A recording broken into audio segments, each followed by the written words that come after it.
do what I do. I grew up in country Queensland. I grew up in the Lockyer Valley around nature and animals, and when I was little I wanted to be a vet. That was the way I expressed, my love kind of for nature and animals. Anyway, that didn't happen.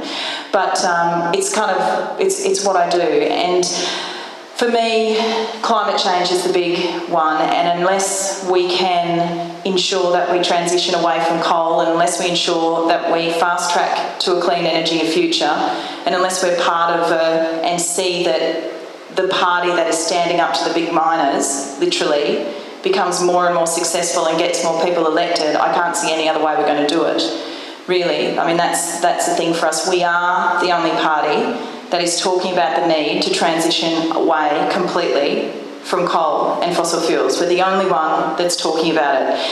And more farmers as well, and people in regional communities that I speak to are talking to me before I even raise it with them about the weather and about climate change.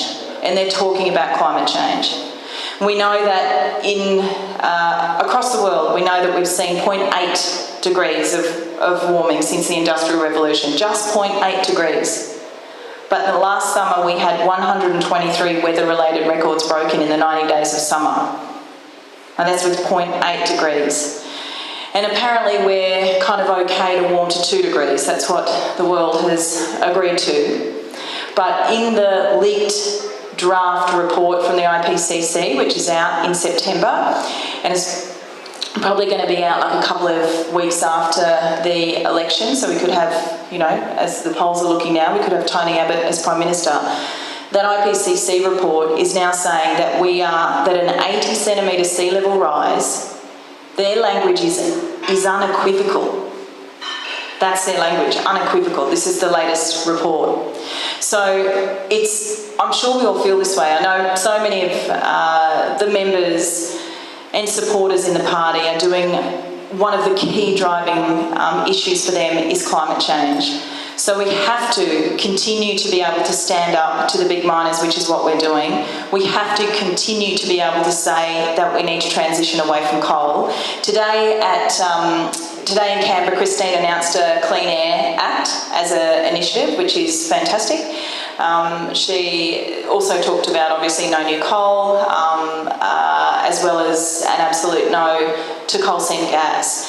So we have so much more to do in that space. We have so much more to do, and we announced a 90% by 2030 of renewable energy just the other day. So to ensure that by 2030, 90% of our power comes from clean energy. That is what we need to be hearing, and when we're talking to people about that, a lot of people are really, they're connecting with that. And with the carbon price that we saw, remember, it was because of our agreement with Labor that we got a price on carbon and a $10 billion clean energy fund. The solar power station, the solar PV station, the big commercial, the biggest PV station, power station that this country has ever seen is about to be built in the northwest of the state as a direct result, 150 jobs, as a direct result of our agreement with Labor.